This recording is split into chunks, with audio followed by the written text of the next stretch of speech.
किस्सा करे चूड़ा ले मम्मी से पापा लाई बनबैया कि मुड़ी तिलवा ले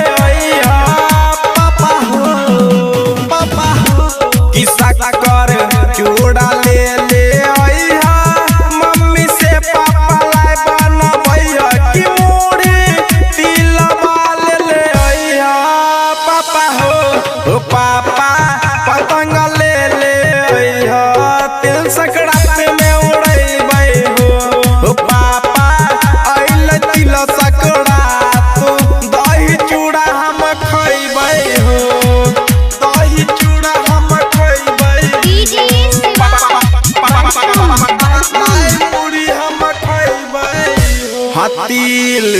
चौर मम्मी चढ़ैतै दही चूड़ा सबके खिलैतै कि भोरे भोरे सबके